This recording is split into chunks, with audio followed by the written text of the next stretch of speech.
It is House of Strauss. We are joined by Sagar and Jetty, co-hosts of the massive YouTube politics show.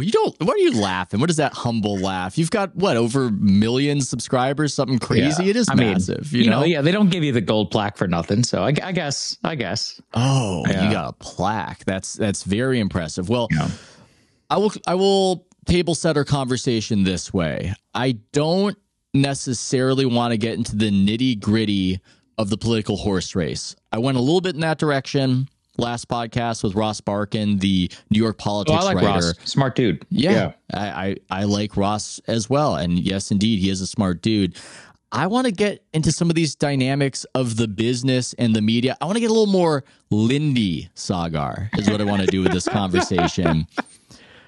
Get a little evergreen out here. All right. And one jumping off topic, because I found it fascinating when I was watching your take on it.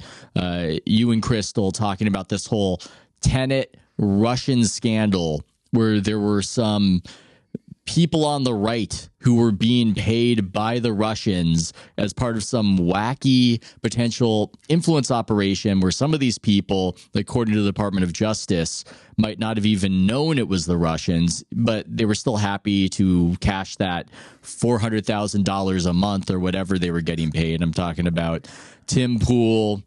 Lauren Chen, I guess, was she's the one who knew. She's the knowing cutout. Right. The knowing cutout.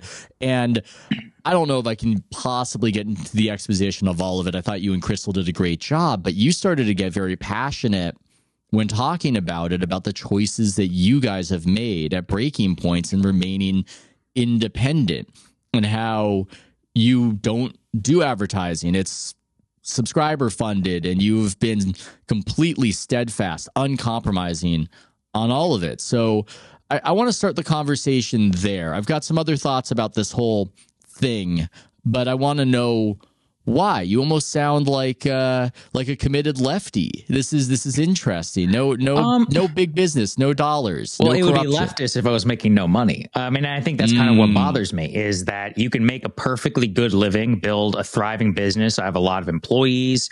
You know, it's not like we've never had to compromise, or I've never had anything that I wanted to do and I couldn't do because of money, business wise. So I know it can be done. And I know that many of these people have similar sized channels to mine. It's just that, in my opinion, I think that they're taking either the easy way out, or they're stacking their premium memberships with just the easy dollars. And I know this because I have been approached by very similar, like not Russian organizations, but there's just sketchy people. Like when you're on the internet, people want to buy a slice of you.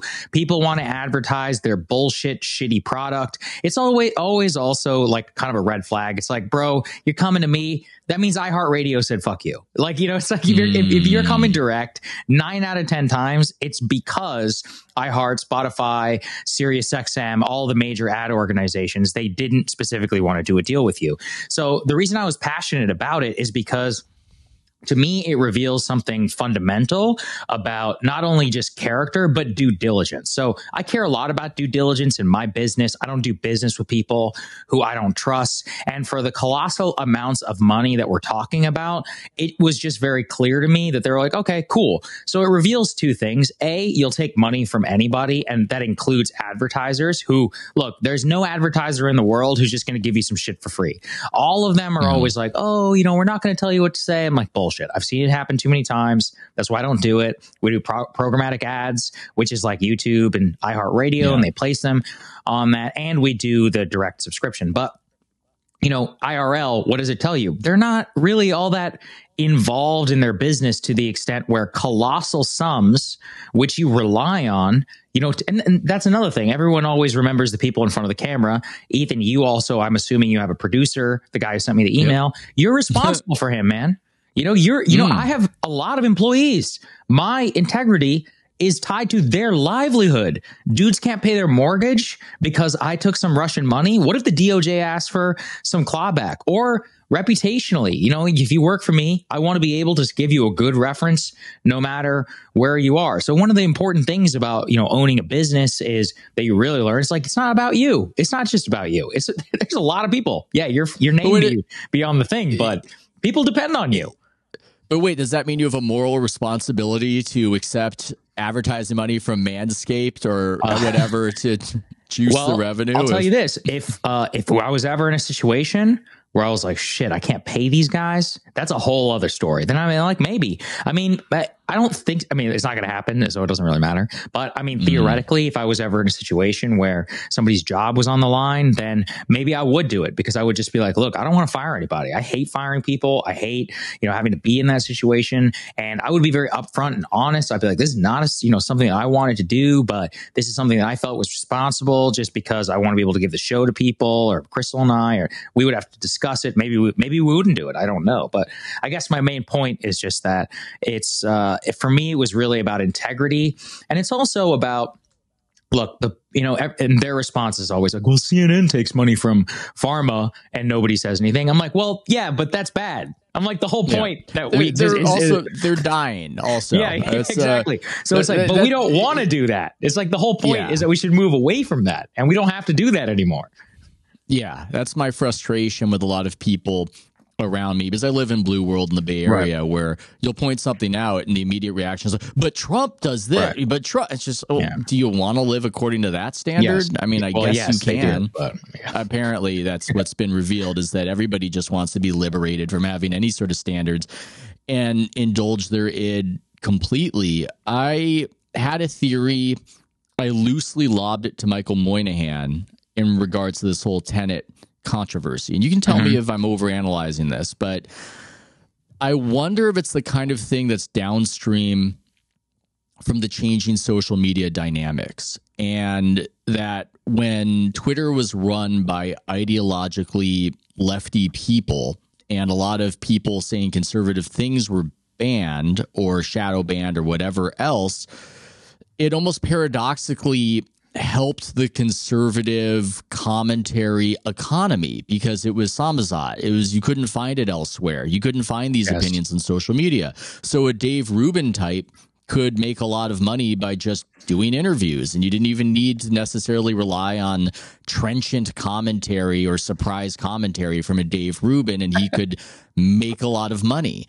But now, because so much of the commentary is happening more freely for free on Twitter, it has helped the right as a political force while hurting the right in terms of their economics and content creation. I hadn't thought about that. I think it's possible. You might be right in the long term. I don't think that's necessarily true enough in the short term, because while you're not wrong about, like, the information now is free on Twitter, the sheer way that the stuff is monetized, like, for example, you run a YouTube channel, and so do I. I don't make any money on YouTube. Like, YouTube is bullshit in terms of the amount of money that you make. You'd be lucky if you could pay your bills. The real money is on either direct advertising like they were doing, or podcast advertising, where you can keep a substantial amount more on top of the premium subscription.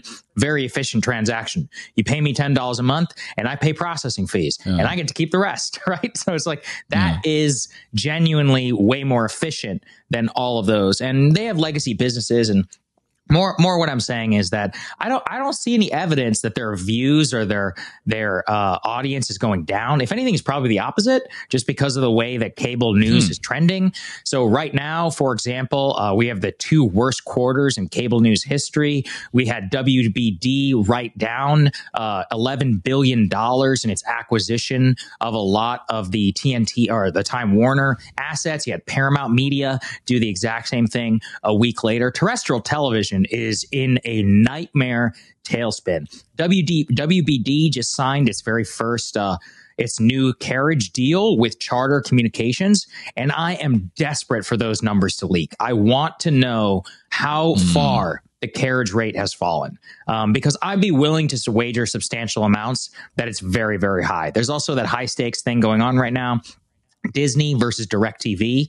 ABC Disney is in a war right now with DirecTV. A lot of this has to do with ESPN and with traditional terrestrial assets that are no longer worth anywhere close to what they were. So the point is that the macro environment for cable television terrestrial is terrible. And in news, that manifests by a lot, and I've seen this too. You know, in the beginning, it was a lot of Gen Z millennials. We get a lot of people who were Gen X who are starting to watch the show on YouTube. It's very interesting.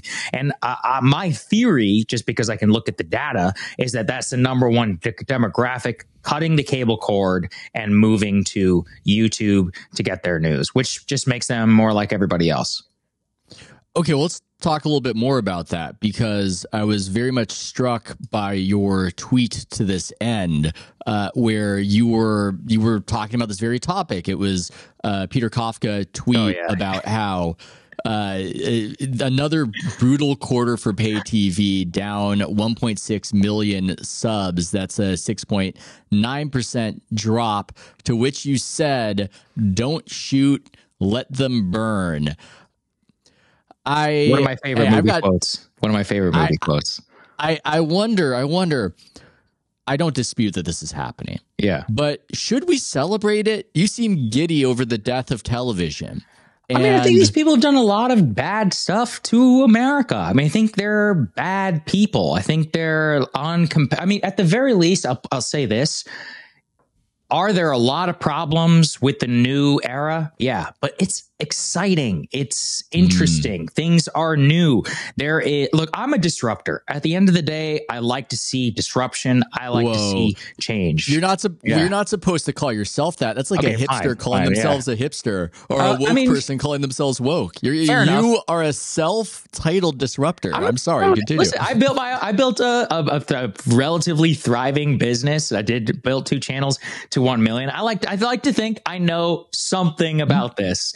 And this is something that I always wanted. It's something I always envisioned. Also, it's fun to be right? You know, I took a bet and they were correct, you know, in the long run. When I started talking like this in 2019, people told me I was fucking crazy. And I said, no, all you have to do is look at the data. Balaji Srinivasan, you may know him. I met him a couple of times, and he told me something which was so prescient. He was like, always bet on charts. And I remember looking back in 2018, 2019 at the cable carriage, you know, the cancellation rates, and also the uptick, even in 2019 Pew Research data, for the number of people that were getting their news on YouTube. I knew there weren't a lot of people like me and Crystal with traditional terrestrial backgrounds and traditional Washington backgrounds as well, who were actually in it. And I said, you know what? This is a big bet, you know, that the two of us can make. And I think that was correct. We were vindicated. And if anything, there's like 15 million people who now look at that as the norm. So anyway, what I'm saying is, I like when the old system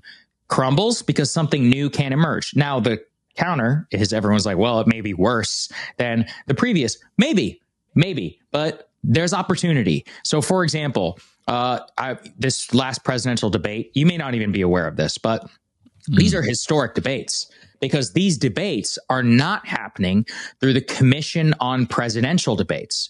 So from 1988, I want to say, onwards, every debate of your and my lifetime, up until the Biden-Trump debate, was facilitated through something called the Commission on Presidential Debates, which was a consortium of cable news organizations, big corporations, Republican and Democratic oligarchs who came together to pre-select the moderators, to basically regulate the rules. It was effectively a vehicle to both enshrine the two-party system.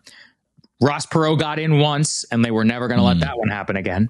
Enshrine the two-party system, number one. But 2, to consolidate cable news access to the candidates. So when Chris Wallace gets selected, when any of these traditional moderators, it's always from traditional terrestrial television. Today, we have returned to the 1970s consensus from when the League of Women Voters was the default who held these debates. And candidates just proposed all kinds of wild debates amongst themselves. The famous Reagan, I am paying for this microphone, sir. That's what I'm talking about, right? Like he set up a forum, I think it was in New Hampshire, and I think George H.W. wanted to cut him off, and he's like, I'm paying for this microphone. My point is just that in all of those moments, there was opportunity. Things were not like these norms. Not only are they fake, I think they're bad. They create a false vector for Americans to experience politics. And now we're in a whole new system. And soon, with the Commission on Presidentials falling apart, now the RNC and the DNC are going to fall apart. So I'm sure a lot of your audience doesn't even know, in the RNC, Vivek Ramaswamy wanted to debate Chris Christie. The RNC said, no, you can't do that. If you want to participate in any RNC-sanctioned debate, you can only participate in the debates that we sanction. So this is a bottleneck. I'm sorry, who the fuck elected you? Why? Why should, 160 million people's votes basically be channeled through these archaic systems? So when I see cable TV falling apart, I'm like, oh, very nice, because now the CPD is gone. I mean, we're unironically only 4 years away, maybe 8 years away from a YouTuber hosting a presidential debate. You already see Trump on Lex Friedman. You already see Trump on Nelk Boys or with the Sean Ryan show and all of this. A lot of people don't remember this. Joe Biden made a lot of history. He sat down with a YouTuber. He sat down with a Brian Michael, the Blue Anon guy, Tyler Cohen, I think. I remember his interview with Cardi B. That was the more memorable YouTube interaction from that election. But I'm saying he sat down with a news like YouTuber. He sat down with one of your Substack colleagues. What's her name? Like Heather Cox Richardson.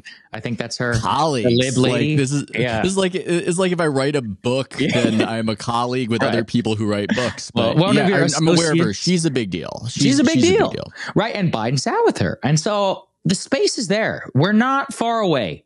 Already, I was at the DNC. The DNC Creator Lounge was bigger and was more important than the press area. And it's just going to keep on coming. And so it's close. My dream is close to their destruction and to their lack of power, because I really don't like these people.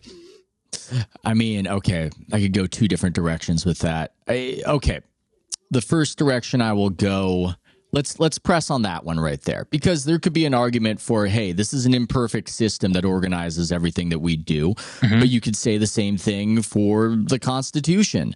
I would analogize the Constitution for a spine that is malfunctioning. You've got a bad back in a way. That doesn't mean that you're going to be better off if you rip out the spine. There's a lot of other things are going to fall apart. You're not going to have any organizing structure. You're going to have chaos.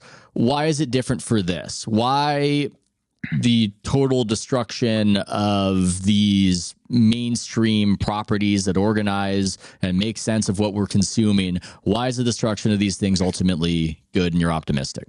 Number one, they're undemocratic, unlike the Constitution. Number two, they're actually insulated from business. They are not real business entities in the way that you and I are. You and I are actually much more products of a traditional supply and demand structure, as in people watch us and we succeed. CNN could lose 90% of its audience tomorrow, and it would still be in the black, roughly over 600 million.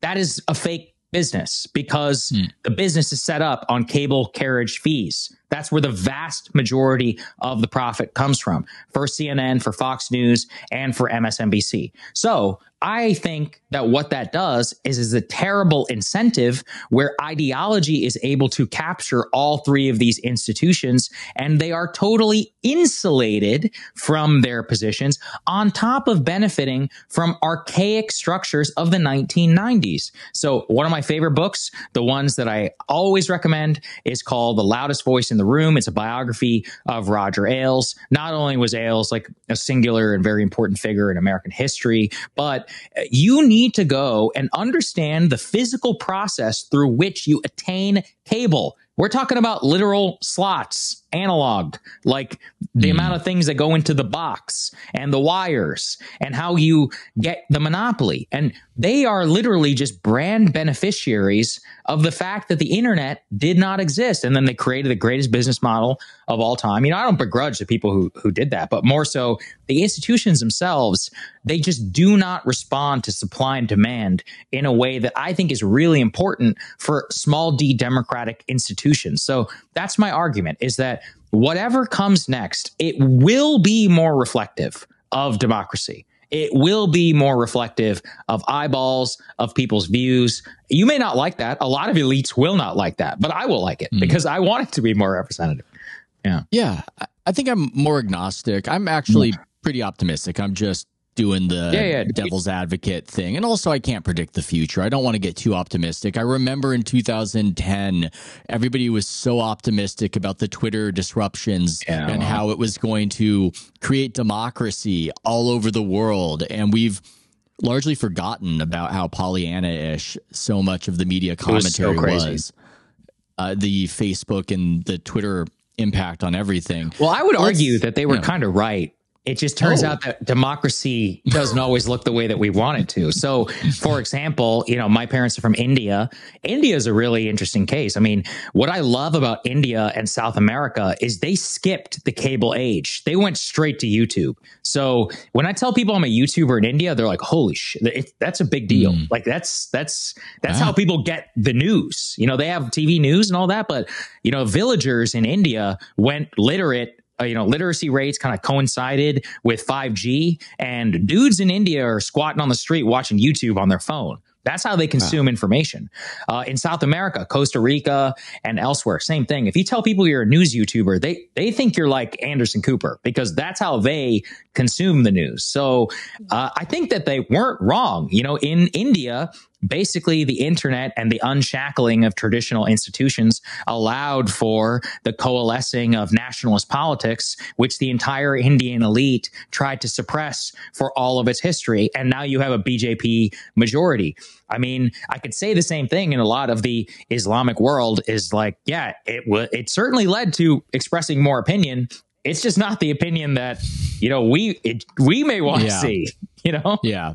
That's always I'm reminded in sports and sports media that they're really big on players expressing themselves and speaking out about politics until they start getting some modal male athlete opinions, especially on gender and sexuality, and it's whoa, they're like whoa. They're like, wait, no. Yeah, it's like no, you got to take the vaccine, bro. You have to. No, that's yes, everybody seems to have that hypocrisy. That's fascinating. I did not know that about India. I feel woefully ignorant. That's completely also exploded my idea of what fame is, because you've got a guy like Mr. Beast, and he has translated his videos into all these different languages, maybe including Hindi, but I can't remember. But there are a bunch of different languages. Sure. Yeah, there are a bunch of different languages. And so this guy is arguably the most famous guy in the world, or among the top 5. And yet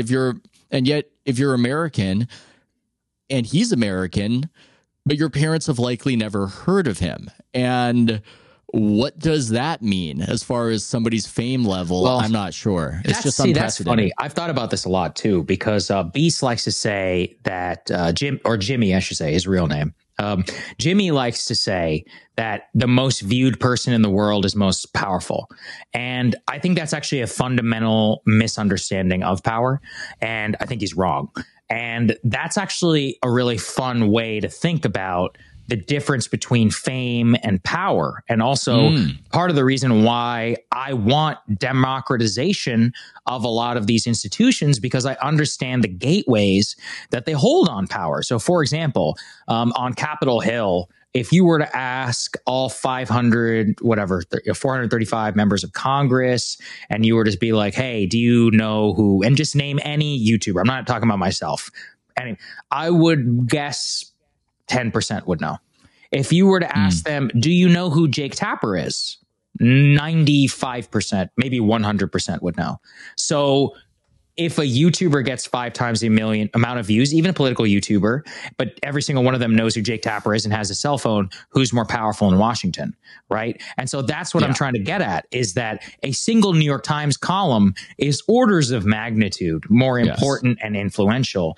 And so part of the reason I want to destroy those institutions is because I understand that their proximity and influence on power has far more disproportionate impact on the 330 million Americans who don't even know that they're being ruled by Charles Murray and what he used to call the narrow elite. You know, people don't even understand these systems because they're anti-democratic. They're opaque by design, by nature. Nobody wants to tell you the truth. The only reason I can tell you any of that is because I used to work in the system. And up until 5 years ago, there was no way for me to make any money and to tell anybody this, right? I would be screwed. I had no incentive.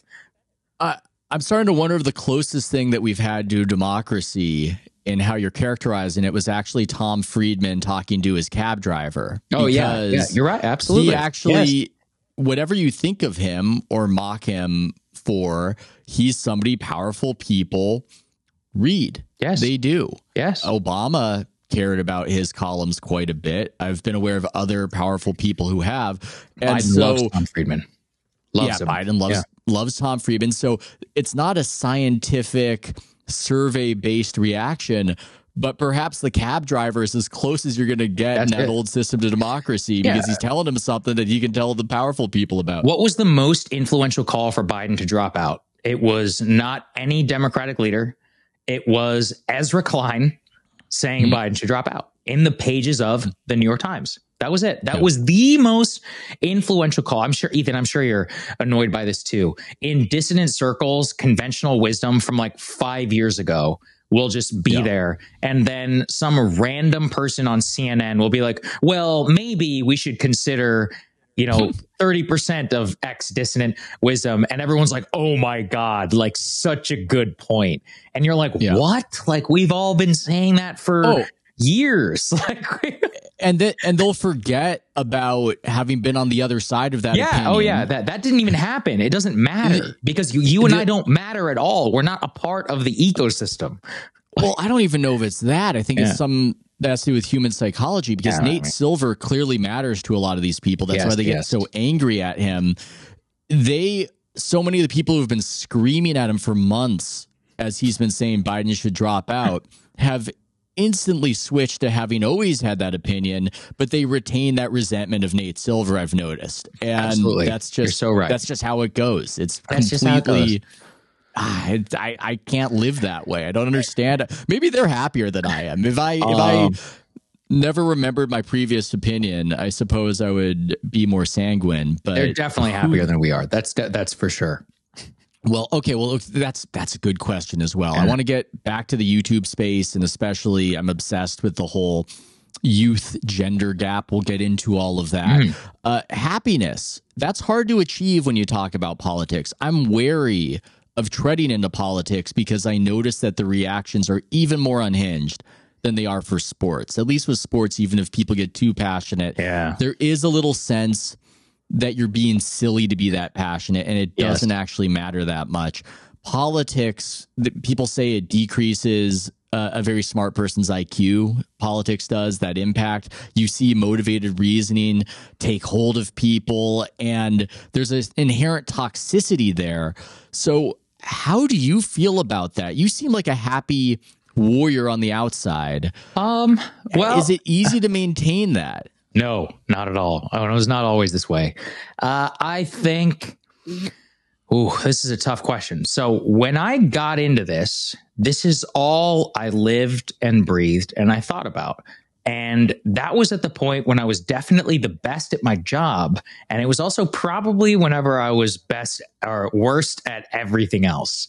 And so I think that the better off I've become. And actually, I think I have become much better at my job because of this. The more that I tried to exit Washington and its traditional structures, the more interaction I got with people more on the outside. My mind not only expanded, but my ability to understand different perspectives did as well. And I needed to remove myself from a lot of the reinforcing mechanisms that the quote unquote system, the blob, like whatever you want to call it, is to really become the person that I am today. So at the same time, like, I'm not going to lie to you. You know, you were asking me at the beginning, you're like, why haven't you been tweeting enough? I mean, like, the truth is that if my wife sees me working too much, she's like, hey, you're doing that thing again. And I'm like, oh shit, you're right. I'm like, I put the phone down, go for a bike ride, go to the gym, whatever. I'll watch something like completely unrelated, or I'll start reading one of the books that I know will take my mind to a better place. So there's a lot of discipline now. I mean, I'm 32, so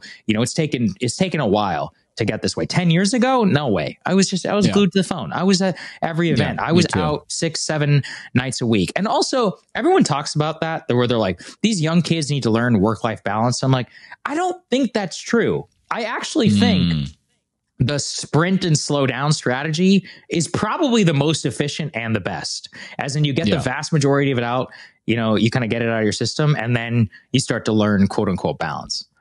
Yeah, I experienced that in my own way, just from a sports writing perspective, where I used to tweet constantly during the games because that became just what you do, because you almost felt like you weren't alive or there. Same. I'm not a presence out there. I've got a responsibility to talk about this.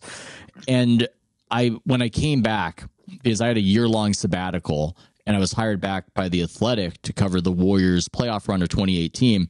And I went, all right, I'm just going to try not saying anything during the games.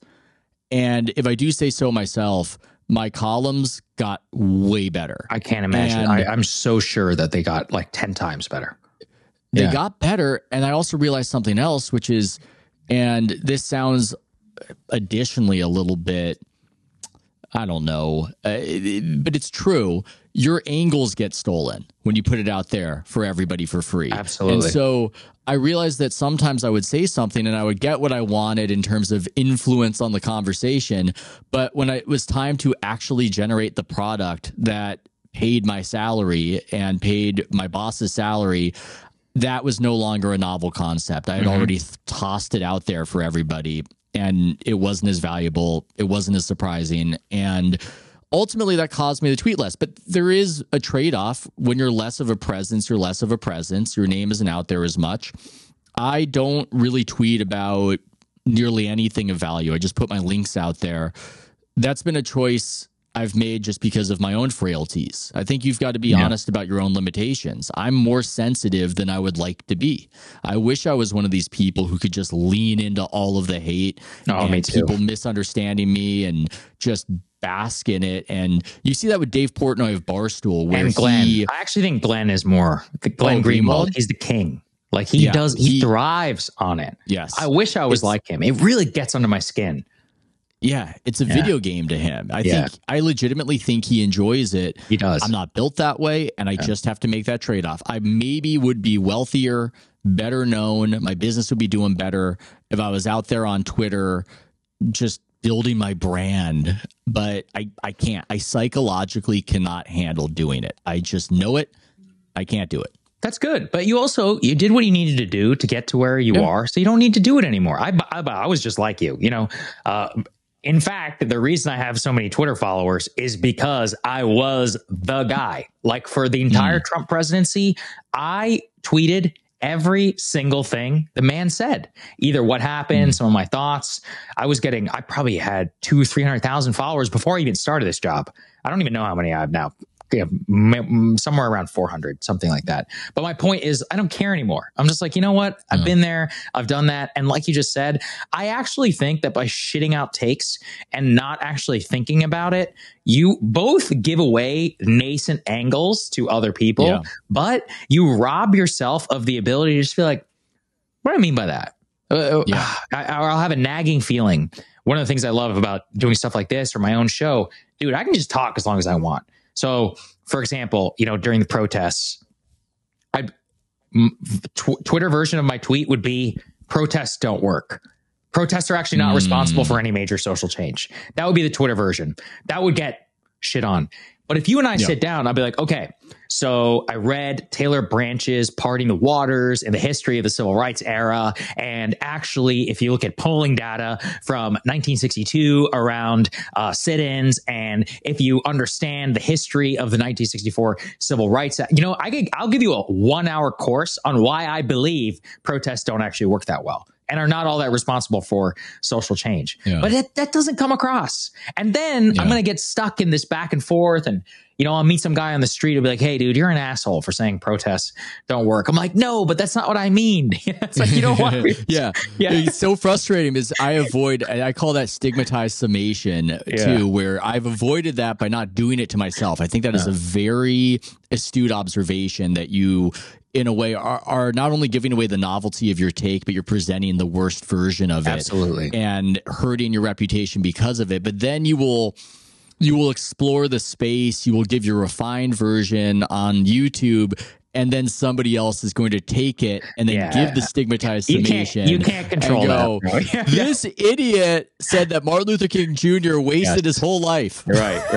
I'm like, that's not what I said. What I would say is he's not nearly as influential as people make him want to be, and he's much more of a mythos figure than he was in his own time. And by the way, that is not disputed by any serious scholar of the civil rights era. And that's part of the problem. If you want to get into it, we can, about Darrell and about World War II and Churchill.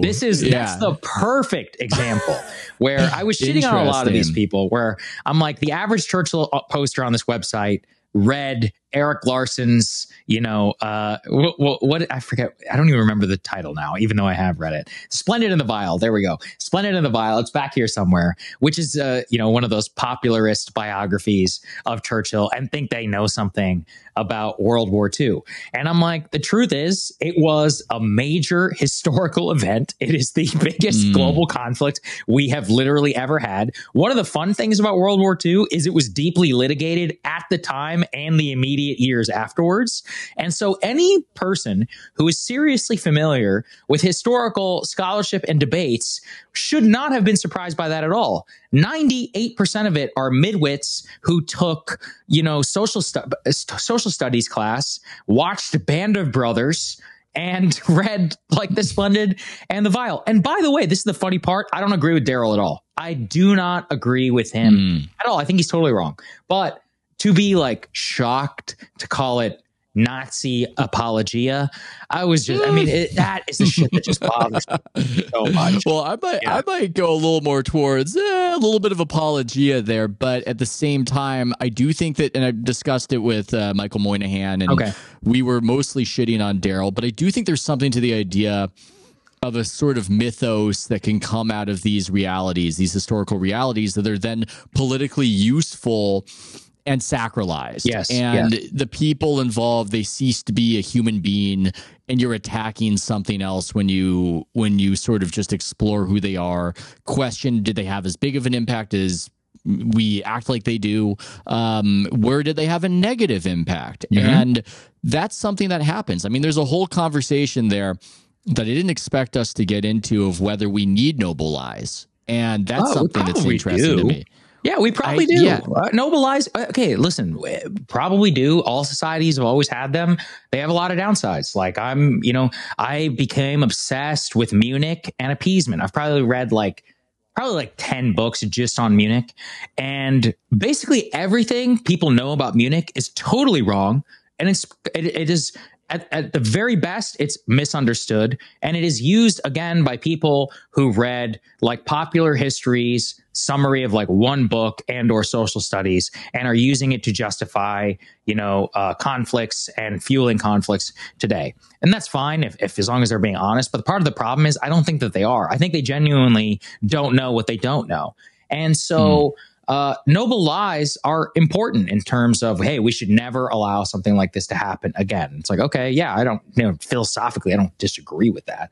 I don't think it's a bad, one to crystallize in the head. The problem is lacking the context of the time, the tremendous difficulties that all the decision makers from Chamberlain to FDR to any of the French president, I'm blanking on his name right now. But the problem is not putting yourself in those shoes. No, it was not de Gaulle. That was after. You're talking about earlier. You're talking about earlier. I'm talking about during Munich. I think it might be Delatier, whatever. Somebody's going to own me on this and call me an idiot. But it was Thierry Henry. Let's go with that. Anyway, my point is that we lack the understanding of the context of the time. And when you do, Munich actually makes perfect sense. You can be truly, deeply critical of it, but in the moment, it makes perfect sense. And it's not just me saying that. I have a copy of, it's somewhere around here. It's a John F. Kennedy's book that he wrote when he was in his young 20s. It's called Why England Slept. And he actually wrote it in 1939. It's an incredible book. Yeah. I love that book because it's very rare with some of these presidents, especially Kennedy. He was kind of a dandy and, the child of a billionaire and all of that. But his native political intelligence in his early 20s is so shocking to behold. Like, to write that in the moment, and not the definitive history, but a decent enough summary of like why Munich happened and why England navigated itself the way that it did, literally like right after the fall of France. That is an incredible feat to me. So anyway, pump for that book. People should read it. Yeah. I have not read that. And so good. And now I want to. I am so wary of bringing up the Holocaust, but it is this sort of elephant in the room with that sort of conversation. And I do think what often happens when you have a horrible event like that, we do default to this sort of sense of good guys and bad guys. Mm-hmm. And there were clearly bad actors, but that's not a nuanced understanding of why human beings made the decisions that they made, or how they saw the world, or how they saw the world wrongly for whatever reason. I took a history of the Holocaust course in college, and the guy who taught it was fantastic. And he actually, he was a Orthodox Jewish gentleman. We had a ton of days off, ton of holidays. and he was dismissive of movies like Schindler's List as being maudlin and two-dimensional. And we really got into these societies in Eastern Europe after you had Jewish populations left the Pale of Settlement and entered the cities, and there was sort of a liberalization when it comes to that. Due to high educational attainment, you suddenly had this awkwardness in Eastern European society where suddenly half the students at these universities were Jewish, and there was an overrepresentation. What's the Amy Chua term for this? What is this? You know what exactly I'm talking about, though. Market dominant minority, yes, I think is the... Yeah. Yes. And it caused a lot of discomfort and disruption in a world hundreds of years ago, or maybe about 100 to a couple hundred years ago, that did not have the understanding of culture in this global way that we have. Yes. And it doesn't justify anything that happened, but then you have a better understanding of some of the tensions within that society. And so those sorts of explorations, I think, get crowded out because nobody wants that stigmatized summation of you're justifying it, you're excusing it, secretly you're in favor of it. And I think that's a real dynamic that happens. Yeah. I mean, seeing how they, something that's funny too is to see how people were smeared in the past, and about how exactly that stigmatized summation can end up informing and creating choices which are terrible. So, I by the way, as much as I like World War II, I'm far more of a World War I guy. I love World War I. I could not stop reading about it. And I visited a lot of the battlefields and stuff, which I highly recommend. They're actually more interesting than World War II battlefields. But the point is I got immersed in these debates around the German monarchy. And it's really funny because it's like you just said, in America, we went to war to make the world safe for democracy. And so, incumbent upon that was to end the monarchies of Austria, Hungary, and Germany. And, a serious reading, I think probably any like college educated person could give you a pretty good summary of like why the Treaty of Versailles was bad, but it usually just boils down to like, oh, the reparations were too high, and that's what led to Weimar and inflation. That is the received wisdom, right? And so, but I'm like, wait, what if we go in a level deeper and we're like, actually, it was a catastrophe to not restore the German monarchy. And actually, that Kaiser Wilhelm may have been bad, but the institution of the monarchy itself was an important glue for a country that had really only been formed not that long ago, and that retained a lot of civic power, and that the chaos and the catastrophe of Weimar, which led to Hitlerism, could have quite easily been avoided if we had just made that choice. Same in terms of Austria-Hungary and literal Balkanization. I mean, look, a lot of people who lived under that may disagree, but I can tell you at the time that was not a very contrary thing. By the way, Mr. Churchill agreed with me specifically about the German monarchy, but that was deeply stigmatized at the time in favor of the democracy, which gave us Weimar, which gave us Hitler. So anyway, that's just a really important point about what you're saying. I mean, just so much of Germany was sort of patched together by Otto von Bismarck, tricking people into fighting each other. Yes. And then we create this fairly new concept of nationalism, and we act as though we always had it, and that it will just stay together and it will continue to function. But I did not anticipate getting into these topics, but I do think they're quite fruitful.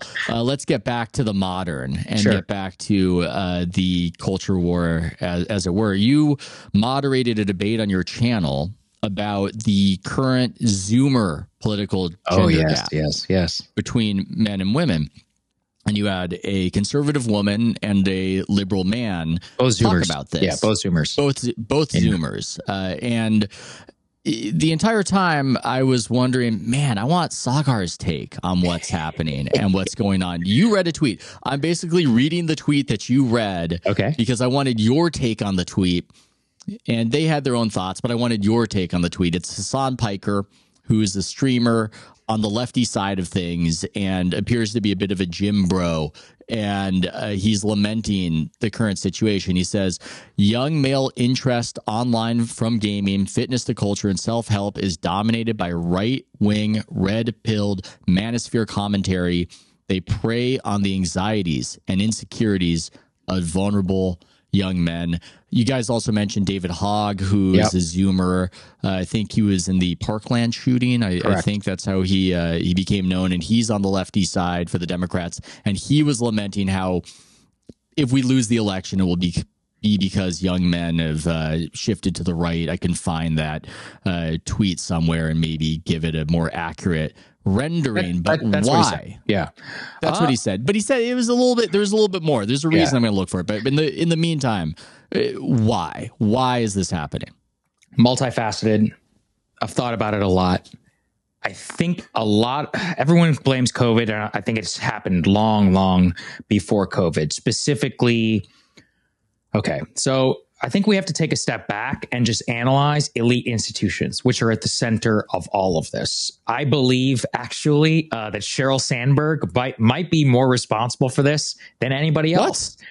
Because, actually, you're also there, Ethan. You and I remember the mid-2000s when feminism as a concept was not a religion amongst the institutionalized elite. And it was somewhere around Lean In and the publication of that book that coincided with a embrace of the futurist female t-shirts, of the false notion that women get paid less than men for the exact same job, of the boss babe, girl boss, ideal in culture.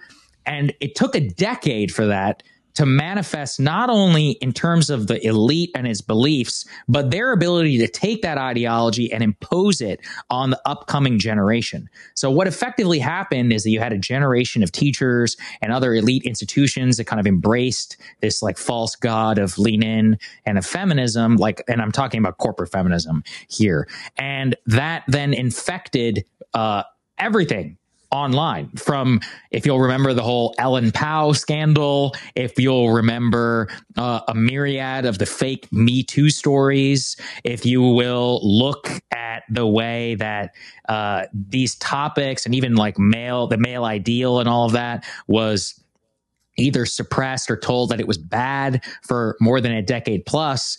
What it really does is it drives all of that out of the mainstream and it pushes it online. Any productive or like conversation about masculinity, both online, and it makes it forbidden fruit. And then at the very same time, it coincides with an algorithmic content, which specifically boosts and amplifies the very type of content that men have always probably looked for while they're teenagers and others that they weren't able to get. And now that the guardrails are off, on top of algorithm, the legitimate, like, worst parts of that are amplified. And then the other thing is that this creates a perverse feedback loop where as more male right-wing stuff starts to surface, the feminine elite, wants to attack it even more vociferously and say that that is the only way that quote unquote toxic misogyny or whatever can ever manifest. There is no healthy way for that. So they're both pushing at each other, and they have been now for more than a decade. And we're now at the logical start point. I actually think we're at the start point. I don't even think we're anywhere close to the end point. Okay, so many questions. Yes. I think one rebuttal somebody might have is that the bigger shift has been among young women under 30, shifting left in greater numbers. I had a subscriber ask me why we're even focusing on this, because that's the greater shift. I have an answer to that, but is that a reaction to conservatism in the way that you're portraying the fashionable leftyism has caused this reaction of men going the other way? Yeah. Is that a reaction to male conservatism, or is that something else in your estimation? I think it's both. I think it's also, like I said, the kind of lean in elite, really brainwashing an entire generation about what the female ideal is. And I mean, the other problem is that baked into the lean-in feminism was kind of an anti-male affect that at times was quiet, but at most times was just like pretty explicit. And it male tears, like in a mug like this. Exactly right. And you put those two things against each other and you made them zero sum. So I think that, that created the equivalent reaction there from a lot of younger men. And I mean, look, I can speak from experience because I also went through this when I was in college. When I was in college and I entered college, I was like a pretty conventional liberal. And I'll tell you, like, there were a couple of breaking points for me personally. One was BLM and Trayvon Martin, where I was like, I just think this is kind of bullshit, this entire narrative around this, which I won't force you to go down those rabbit holes. But I was also in a fraternity, like a hyper masculine space. And I also remember the UVA story. I don't know, UVA Jackie. Yeah, Haven rape Monahan. On campus. Yeah. So, and I remember reading that and just being like, man, this is horrible. And I kind of believed it, but a part of me was like, I think this is kind of bullshit. And then when it all fell apart, and so many of the things on our campus and within frat life, that was a major event, right? In terms of the way that people thought. And it was totally fake. It was fake. And it effectively destroyed, I would say, Greek life, and at least in non-Southern schools, in the way that I knew it before and after.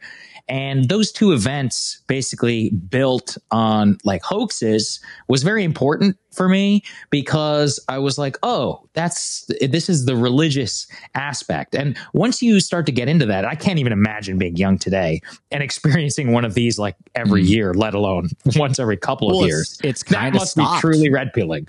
Yeah. It's kind of stopped, which is another question, which is the left paying this price right now among men for something they're currently doing, or is this the cost coming due for preceding events? It could Because be a lot of this both. has settled down. Yeah, but not really though, because the effect. So maybe at the cultural pop level, but I mean, then we have to think about how this manifests at the deeper, at the lowest level institution. Like the truth is that men are going to college less than ever, and there has to be a reason for it. It's not because just of these flagship culture events. A lot of it is about the male ideal and of wages. I mean, the truth is that in major metropolitan areas, female starting wages have actually eclipsed male wages, and that is a function of education. But two is that these institutions are just like fundamentally not friendly to traditional masculinity. And that is the reason why that these men are intuiting clearly. They're like, I should not do this. I should go do something else, maybe anything, trade school, start my own business, whatever. That's why I don't think it's an accident that TikTok and Instagram, a lot of 18 to 20-year-olds want to be like realtors, because like, what does that represent? Like real estate, it represents freedom. It represents individuality. It represents choice. Yeah, go ahead. Ironically, that's a female dominated industry. I've yes. puzzled. Isn't that really funny? You're exactly right. But it's flipped. All of a sudden it's flipped.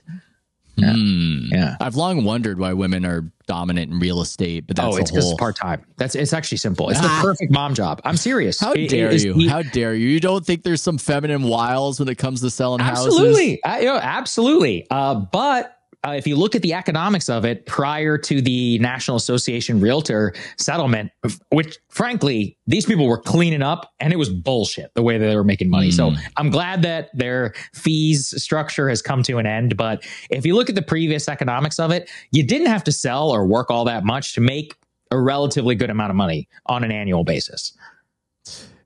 Yeah, I mean, I know nothing about the economics of real estate, though that's interesting. I'm sad that I can't get in on it now that the party is over. No, maybe now is the best time, because now you actually have to work. Now you have to work hard. You can't just be a part-timer. Yeah, I'm not much of a salesman, unfortunately. I just think it's such a rich topic. You could accuse me of being too obsessed with this gap. But what's interesting to me is that it's not just a gender gap. It's also a generation gap. That is the subtle part of it that I think is the most underplayed, is that millennial men, so many of them in the cities, just default mode liberal Democrat. Bingo. And a lot of them don't even know this is happening with the younger ones. They will soon. They will soon. They will soon. They might. And I've said a few times on this podcast, I think a lot of that is because Obama was a very charismatic figure to young men who are coming of age at a certain time. Never thought about that. So true. Great point. And well, I'm a little older than you, so I have that memory. And I'm like a micro generation. You're younger millennial. I'm elder, or maybe mid millennial. You're almost Zoomer, but whatever. And that when you're coming of age, you've got this very charismatic guy, and he's cool. And young people have voted Democrat. People under 30 have ever since the 1988 election. Correct. And so, but anyway, that's kind of over. We don't really have political figures like that, which is a whole other conversation. And I think now that that's gone, the Zoomers don't necessarily have that firmware installed into their heads, and they just react to what's out there differently. And I think they're just responding to the vibes. And I see it in sports. I see a micro generation gap in sports where a lot of the sports fans who are millennial are liberals on Reddit, male liberals on Reddit, and a lot of the sports fans who are younger than them just have a bit of a harsher tone and a different politics. And I see that out there as well. Can I ask you about that actually? Yeah. Sure. So I recently saw a poll which said that Zoomers watch more NBA than NFL.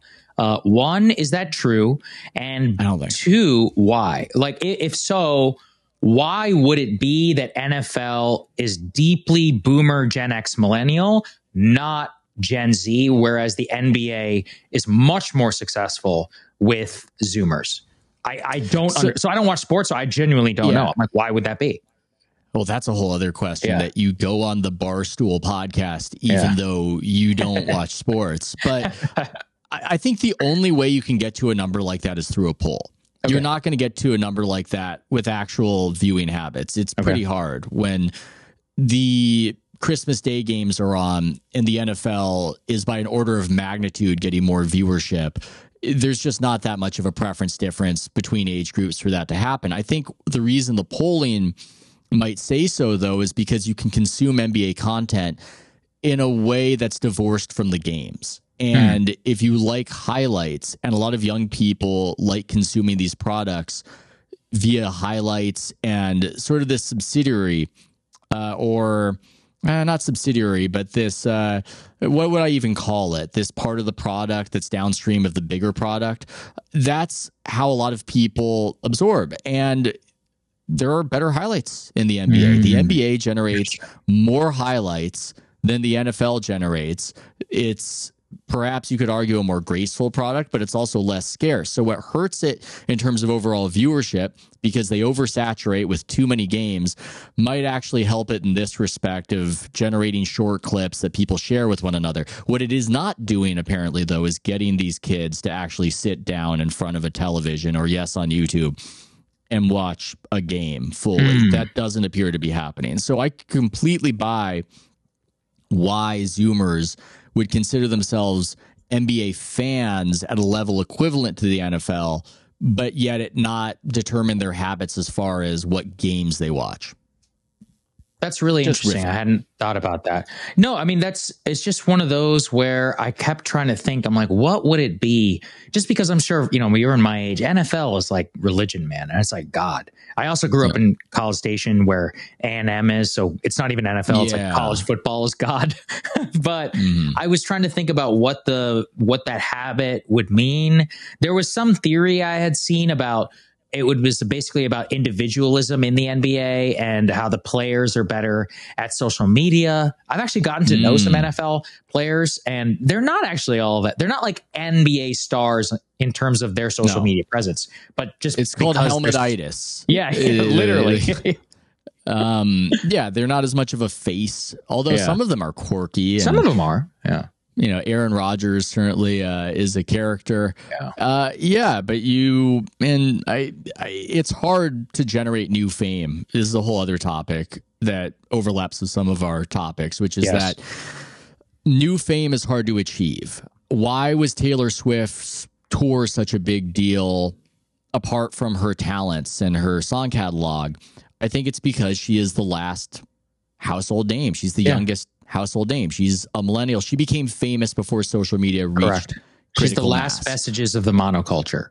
That's it. Exactly. Yeah. Steph Curry and LeBron James became household name famous before social media reached critical mass. Yes. And that's just not going to happen anymore. So how these players relate to the broader public, I think, has been altered in a way. And I'm not sure which ones are truly resonating with young people. That would have been an easy question to answer back in the day. It was the guy that was resonating with everybody. It might be different now. It's more compartmentalized. It's more fractured. So, but it is interesting how every once in a while somebody can break through, like Caitlin Clark. I mean, that just came out of nowhere. She's a phenomenon. I'm going to go see her play. I don't even watch basketball.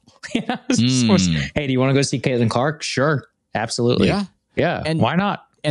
And the reason is, I've posited, because how she plays. It's funny that people who don't really like basketball will then come up with these theories that, oddly enough, just coincidentally have nothing to do with basketball. So tell me why the basketball player. Why is it? What does she play like? Does she play just in a more aggressive fashion? Is she just score a lot? Like, what is it? What's behind her appeal? It's like trying to describe the taste of ice cream to somebody who's never good had for you. Ice cream.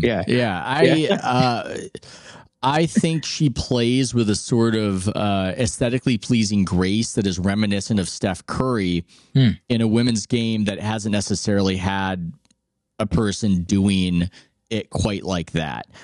There's the combination of the passing vision where she can see things that you didn't necessarily anticipate were even there. And then it's such a crowd pleaser to be able to bomb 3-pointers from 30 feet away off the dribble. Now, there are these other cultural components. I think people do like the lack of involvement and activism that has been table stakes for being a presence in the WNBA. And that became a topic recently because she liked the Taylor Swift endorsement of Kamala Harris. She was asked about it. She was like, I'm staying out of this. Do your own research. She went right back to just sort of not being a presence in that way. It's funny. There's a market demand for just not saying stuff and letting us just look at you as a blank slate, and which makes sense. It's funny. There's a lot of pushback, especially among my former colleagues, on stuff like this, but they could totally see it if it was in the other direction. Tiger Woods was very clearly a Republican. Yeah, obviously. And would your relationship and your fondness for him, if you're a liberal who is into the Tiger Woods phenomenon, not be altered if he was overtly, constantly, sanctimoniously lecturing you about his worldview? Yeah. Obviously, yes. Yes. Yeah. And he knew he was $1 billion asset. And he's like, I'm not going to fuck that up. Thank you, Donald. Yeah. I appreciate the Presidential Medal of Freedom, but that's as far as we go. Yes. Yeah. And that, for whatever reason, it's hard to make a lot of sports writers understand that. I think they just want it to be different. Yeah. And they just want to simultaneously be part of the vanguard and the mainstream all at once. And that's a whole other topic. But yeah, I think that's part of why she hasn't worn on people. But these various cultural theories that racist white people love her, but she's showing up black women in their game and blah, blah, blah. No, she's just fun to watch. Yeah. That's 90% of it. 90% of it is just, it's really cool and unprecedented. It's new, but I do believe, to what you were saying, it is a remarkable accomplishment as we've exited the monoculture to become really famous in a league that has lacked people being really famous. Oh, it's crazy. Drive viewership. I mean, I thought about it a lot so with Caitlyn. I was like, whoa. I was like, you just don't see that anymore. It's got to be the first person who's become that famous household name level fame in, maybe a decade, especially in terms of athletes. Even with the NFL, I notice they're not as famous as they used to be. They're not. Like Brock Purdy, and someone was telling me his story, like by the way, that's a great fucking story, but it wasn't like Today Show. It wasn't, I don't know. It's hard to explain. I don't know if everybody in America. Now, look, don't get me wrong. That's because I paywall. Do. Yeah, that's because I'm a Niner. That's because I'm a Niner fan who paywalls. If there was no paywall, then Brock Purdy would be appropriately famous. Right. He's actually the source of a lot of argumentation within the sports world, and how so? He's just this interesting phenomenon as somebody who is overtly boring. Yeah, perhaps by choice, in a way that's similar to Clark, and in any interview is trying not to give you anything particularly interesting, and yet because of the way the culture is gone, he is somehow this meeting point of just people yelling at each other about how good he is. And I think it's because he was the last pick, and he becomes good, but people, I think there's a confirmation bias there where they're going, wait a second, something's up with this. I don't know if I truly believe it. This is a great team. Perhaps anybody could have done it. They've gone to the Super Bowl without him before. And so the talking heads will just yell at each other, argue at each other. Brock Purdy, the source of controversy, will be an utterly uncontroversial. There are also other aspects to it. I think that if you want to go with the Caitlin Clark theorizing route, he presents as sort of a dweeby, white, probable Christian conservative, dude, right? Yeah, he's just like and he. I mean, I love that. Good, yeah. Good for him and his tractor endorsements that he got. He's a white conservative quarterback, unlike the others who are so liberal, is my sarcastic comment on that.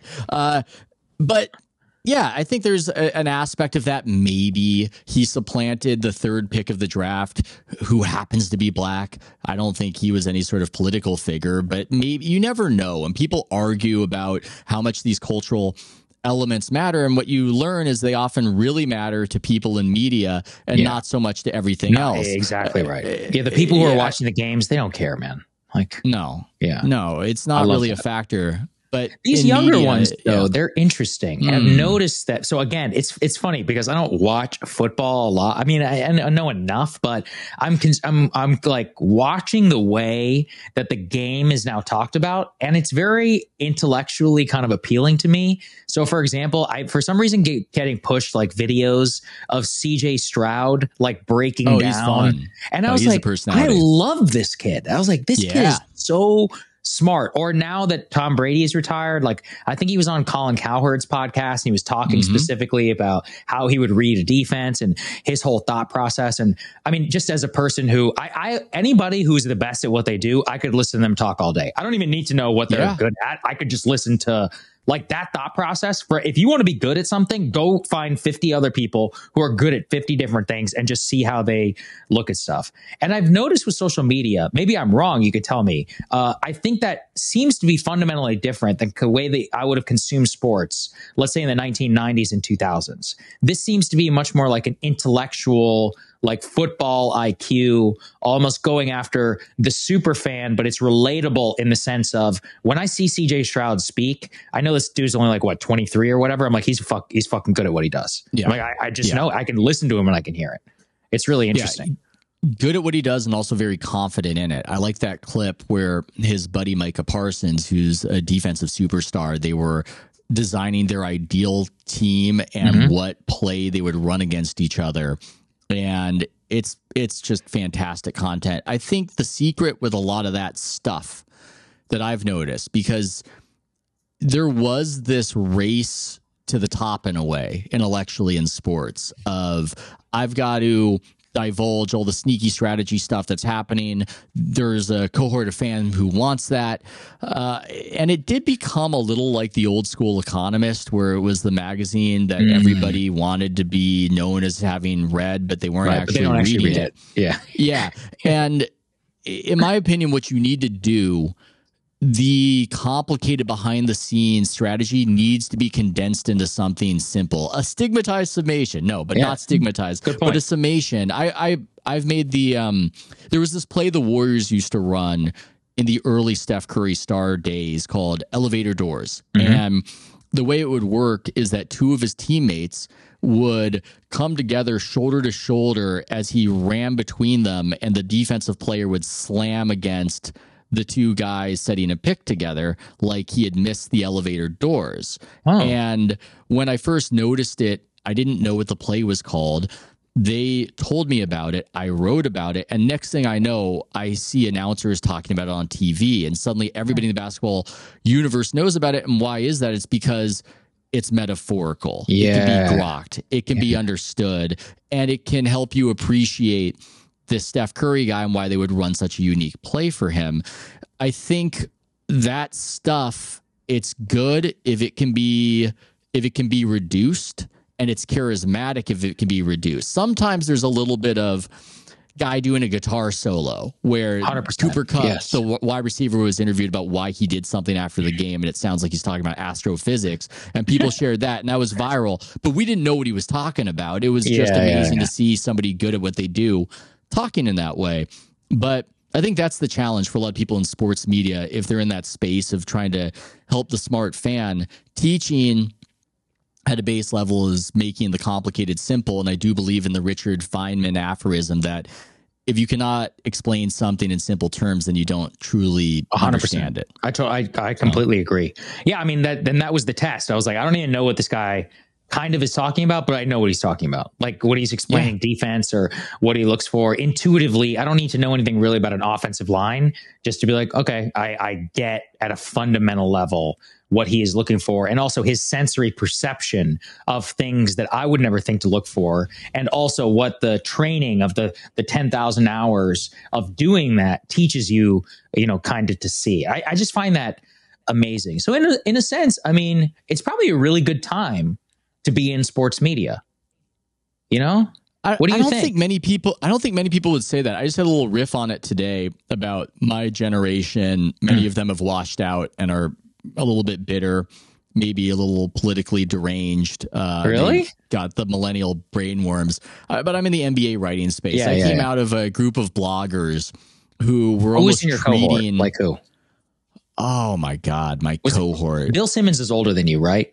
Yes, Bill Simmons is on the Mount Rushmore of Gen Xers. Yeah, okay. You would put. I love Bill Simmons, but for the movie stuff, not for the NBA. God, it's so interesting. I would never have imagined that. I mean, I love Bill Simmons too, but I would have just assumed that you get there through sports. You're the guy who reads Playboy and does it for the articles. I only know Bill from the rewatchables. I know that he loves sports and the NBA, and occasionally they make NBA references. So I'm like, what the fuck is he talking about? But that's the only reason I know anything about Bill. Wow. I guess that makes sense because the rewatchables is very entertaining. So no, not there, not my cohort necessarily. I feel weird about saying my cohort, right? I have a cohort too. Strange. Yeah. But there are people who I think have done quite well out of it who are writing for those trippier blogs. Rob Mahoney at The Ringer. I know Rob Mahoney. Excellent. Yeah. And he's out of that world. He has opinions on TV and movies as well that are well considered. So he would be somebody in there, but I don't want to name some of the people where it didn't go so great. Yeah, I just think that's almost kicking them when they're down. That is mean. You're right. But it just used to be more of an exploratory space, but it got more efficient. And you can say that there wasn't a market for people just wanking and riffing. And there was more of a market for real hard-bitten, hard-earned information, and this is just the market speaking. And that's true, but there's this thing that happens where you sometimes miss the old days when things weren't so optimized. And what do you think about gambling? Do you think that that's had a big impact on that? Yeah. Yes. Yeah, I think so. I get that sense. God, it's a big question. Mm-hmm. And it's something that I wrestle with because it's the beginning of our conversation on doing ads, right? Yeah. If you're doing sports media content and doing ads, it just naturally follows it's going to be gambling ads. That's where the money is. Yeah. And I don't begrudge other people for doing it. But one of the reasons why I've turned down opportunities, I almost resentfully do. I really do resent when I see somebody, another media person, telling me that I'm saying what I'm saying due to chasing whatever money as this financially motivated audience capture. And I just go, I have not done a single ad in these last few years. And you do gambling ads all the time. And you think that you can sanctimoniously judge me and tell me that I'm being dishonest because I want money. And that's why I do what I do. Right. I'm not writing off, by the way, the potential for doing ads in the future. I think about it a lot. Mm-hmm. I think about, can I find the Venn diagram of something that I like that fits? I'm not saying I'll never do it, but it's just been that way the last few years. And I'm uncomfortable with it. I mean, every now and again, I'll sports gamble. I'm not saying that it's a sin and the Bible says don't do it. So therefore, but it is predatory. They don't let you win. If you're any good at it, they lock you out of all the accounts. Yeah.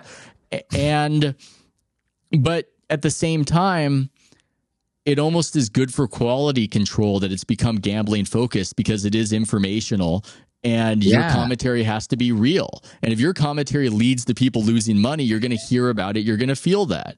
So, wow. I did not think about that. That's so true. If you're like, oh, this running back is going to have a great week or whatever, and people parlay better and they lose a ton of money. Yeah, you're screwed. That's maybe what Predict It and Polymarket will bring to political journalism, because people say so often that in political journalism, nobody suffers for having been wrong. And maybe they're going to hear about it in a little bit different a way now that people are actually, which I do think that is psychologically dangerous to bet on politics, though I am intrigued by it. And I sometimes look at it. Man, the spreads are good, bro. Sometimes I look at the Polymarket odds and I literally covered Trump, right? So I'll see the mention markets, and the misprice on mention is ridiculous. Like, for example, they had Trump saying the word, Kamala saying the word abortion at 80%. And I'm like, you shitheads, liberals don't say abortion. They say reproductive rights. So that you could have gotten 4-to-1 payout by betting against That's insane. That. Right. Yeah. So because it's just people who don't know anything. Well, maybe the bookmakers there thought that he would say abortion, and then she would say that's not, Right. and But she I'm would like, repeat liberals it. haven't used the word abortion since like 2009, bro. Like they don't say Yeah. that word. I mean, man, I need to get in on these markets. No, it's tempting, but it's funny. In sports, I'm fully confident, and when I see a market inefficiency, I'll often go, well, I think that's just a market inefficiency. But with politics, there's always, okay, what am I missing? Right. These absentee requests have gone out. I mentioned it to Ross Barkin in North Carolina, and I don't even know how it's legal. But apparently, North Carolina, they just tell you the race of everybody who's voting and doing early voting, which is kind of crazy. And they also tell you gender, and they tell you party affiliation. And right now, the absentee requests are only it's only 11% black in a state that's, I think, over 20%. And that's lower. That's noticeably lower than what the absentee requests have been as a share of black voters in 2022 and 2020. And you look at that and you go, that's not a great enthusiasm indicator from a cohort that she needs. Ooh, do I bet on North Carolina? I'm sure that if I did it, we would just learn that white seniors shifted the other way. I said the main reason I wouldn't take that action is that you're discounting all of the like white liberals. I mean, this is a really interesting story too. I'm like obsessed with migration data. And North Carolina is booming. I don't know why it never does get the attention that an Austin or a Nashville or Idaho gets. But North Carolina, Raleigh and Charlotte are like the two best cities to be under 25 in terms of money, in terms of wages. You have huge like corporate headquarters that are there, cheap cost of living, relatively good weather, great airport. Like it has all the fundamentals that you need. And it's going exactly the way that you would expect like a rapidly urbanizing net inflow young state is that it's becoming purple. Like Nate Silver has North Carolina as the number 2 tipping point, which for most people, they're like, what are you talking about? North Carolina? Yeah, it's 87%. If you win North Carolina, I think he has it around 87 that you win the election, which is... That's crazy. I mean, that's actually crazy to think about in this context. But if you look, I've been following these migration trends like religiously, just because I love to see the center of gravity of the country move around. That's another thing I think is really good to destroy the Eastern establishment, even though I'm part of the Eastern establishment, is to like move the center of gravity more towards the inner part of the country and to let things flourish and let things be a little bit more decentralized. But yeah, I'm fascinated by North Carolina and by Nashville too. I think Tennessee is going to change a lot in the next decade. Okay. Well, that is I'm interested as well. And I don't know what these absentee requests mean. And we'll see. We don't know. Nobody knows. I always say that. Everybody acts like they know. Ross brought up, what's his face? The activist who bet against himself on the Democratic side. Who was it? Will Stansel? Oh, is that it? Yes. No, it wasn't Stansel. It was the other guy, like McClooey or something. Maybe Sean, I don't know. Like he, Sean, is he the guy who got involved with SBF? Is that who we're talking about? It's all fuzzy and hazy. Whatever, the point is that he was in a campaign betting against his campaign, and he turned out to be incorrect. So we're looking for who has the signal. That's why people scream at Nate Silver because they believe he is rendering the verdict of history and can change his mind. But we don't know. I like all these little dribs and drabs of data as they trickle out, though. Because I love it too. They're often clues present. Okay, well, I think I've interrogated you properly. I think I've gone through all of this stuff. I guess one last question is, why do you go on Barstool Sports Chicago if you don't follow sports? What's interesting to you about that space? Barstool is a cultural phenomenon to me. Barstool, my first exposure to Barstool was the Barstool Smoke Show, and I told him that whenever I was in college. I'm not ashamed. I'm not proud of it, but I guess I'm not really ashamed of it either. Let's not. Okay, you know what? That's like a laugh line, but that's a legit thing. The smoke show was attractive women. Yes, that they were women on your campus. They were like, so and so's the Barstool Smoke Show at GW, and we're like, oh shit, I saw her at a party once. And everyone was like, oh my god, yeah. Yeah. Well, that is this thing to bring it back to what we were talking about with the political gender gap, where that is not theoretically political at all. Nobody's talking politics. You would never envision an institution that was majority liberal Democratic voters hosting a thing like that or doing that. That would be icky. That would be icky to them. And that, I think, is the explanation and why nobody can just pull out a handbrake and reverse it. That's just that right there.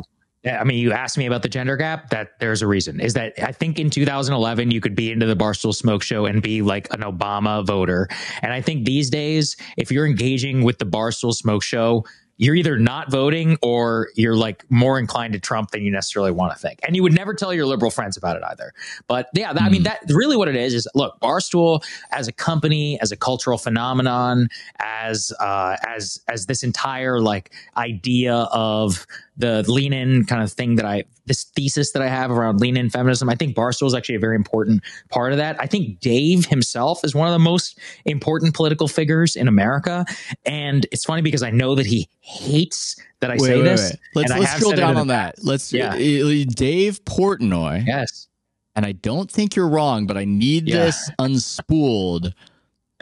Barstool Presidente, one of the most important political figures in America. Yes. Explain that.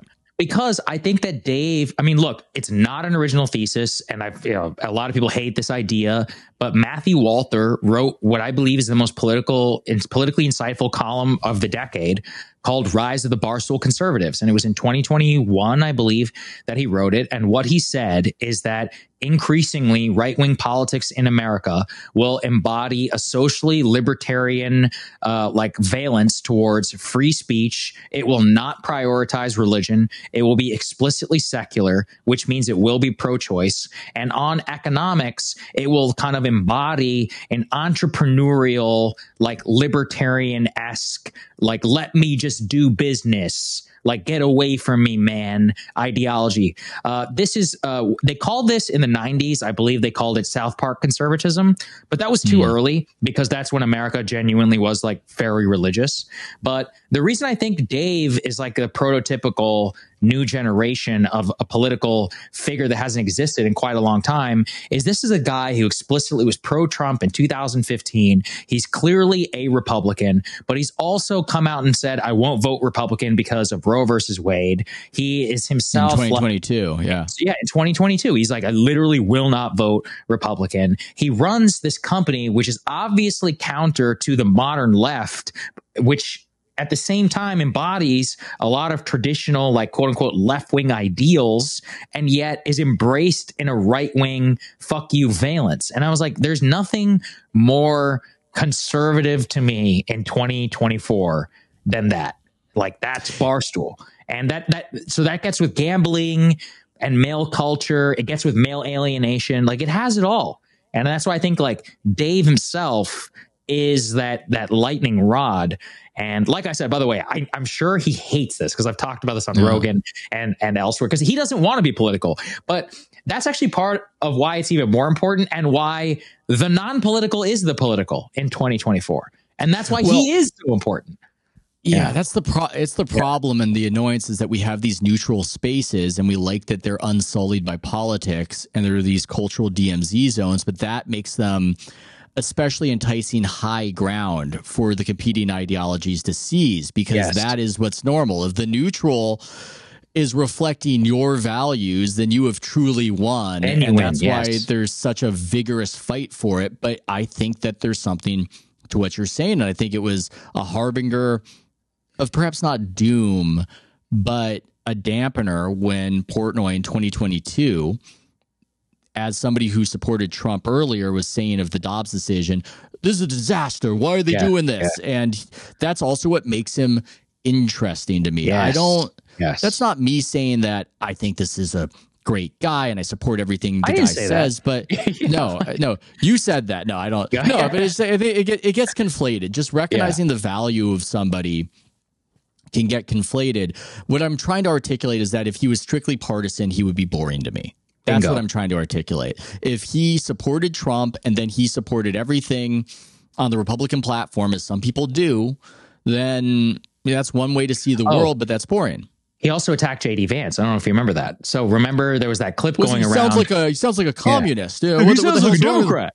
And you're like, But here we have the physical manifestation of the Walther column. JD is of a new right. He's like pro-family, not necessarily pro-business. But Dave is literally childless, and he's just pro-business. He's like a much more libertarian entrepreneur. And so that is the clash exactly of the ideology. And that's exactly how Matthew Walther predicted that it would happen. He was so correct. And also, that's why crypto is right wing. That's why Trump is pro crypto now. That's why crypto and like the idea of like the wild swings, and becoming deeply masculine, all those things become intertwined. And that's what leads to Trump flip-flopping on the issue. Like it's all there, Dave and Davey day trading and all that day trading. Like there ain't a lot of young women who are day trading. Because they're smart. They're smart. Some gender gaps you don't want to close. You don't want to close that. No. Ladies, don't trade put options. It's not good for you. You don't need to catch up to men in marijuana usage, and you don't need to catch up to men in the gambling. That's become this other thing, by the way. We talked about sports gambling. A lot of these companies and media outlets have discovered that we're better off if we just have attractive women describing the props. Right. And there's one who does a walking selfie talking about the gambling as a lot of bouncing is happening, and that's how they do it. And it's never acknowledged. It is never. Everybody knows what's going on. Hey, everybody knows what's happening. Is old. You know what Roger Ailes used to call Maria Bartiromo? He called her the money honey. Because she was talking about finance. That literally was her nickname, the money honey. They wanted, quote unquote, a hot woman just to talk about stocks. I mean, I guess it worked, but it's everything new is old. People are simple. I should wrap up. That Portnoy point was good. I also was very intrigued by the fight between him and the Washington Post because I detected that they resented that he had become a food reviewer. There was this institutional. You're exactly right. Like, that's us. That's what we do. Yes. We're highfalutin. We're telling people what to eat. You're not allowed to do that, you cretin, you knuckle dragger. I felt like that was the unacknowledged secret. I totally agree. And that's something that's frustrated me in general is when the media institutions attack a competitor under the pretenses that it's about something different. And I look at it and go, no, you're just trying to knock out your competition. And that's what's happening here. And you should at least acknowledge that you guys are fighting on that terrain. But that's a different topic for a different day, Sagar. I always say to the guest in the outro to pump up and plug whatever you got. You got all these millions of viewers. I don't necessarily think that's needed, but the opportunity is there. Oh, no. Here's what I'll say to you instead. I will give you a platform to explain why you think people should dress better, which I'm skeptical of as a Bay Area slob. Yes. A, I think you present better, but B, especially for somebody like you, Ethan, who is in the public position, I think it is not only good to set an example, but standardization of dress is something that goes back hundreds of years. And to borrow a Lindy point, for all of human history, those who present themselves in public for affirmation and for respect have had to don the uniform of whatever is accepted in the culture at the time. And it is only today in the last 20 years or so that a signal of wealth is to actually dress like shit. And so I am trying to preserve some of the Lindy like nature of signaling not only through dress and through presentation for why I think it's better and more respectful to dress up for others. And the analogy I always use is a wedding, is that anyone who showed up to a wedding and didn't follow the dress code, you're an asshole. Like if you go to a black tie wedding and you wear a polo, that's about you, bro. So when politicians dress like shit, they're doing it because they can get away with it. They don't respect you. they're supposed to don. Whenever we were doing this, I had to go change because I realized it was on video. And I do that not just at this point because like it's a meme or whatever. It's because not only do I respect you, Ethan, I respect the audience and the people who I'm speaking to. It's actually important that I make an effort for you. If I showed up to this and I was hungover and I forgot and I didn't have my water in front of me and I said, oh, just give me a second, I got to go do that. It's because that would show a fundamental lack of respect for you, a lack of respect for the product. And at the end of the day, all you and I are trying to do here is help people think, about the world, and people for all of history, from Roman, from the toga to the way that they wore that toga and the various colors and the ties to, the suit and the waistcoat and all of that. It has always mattered. And I still think it does matter in a very important way. Well, that's Saagar to all of you, saying disrupt the legacy media and treat life like your wedding, and you shall be successful. Thanks so much, man. This is great. Thanks, dude. I always love talking to you.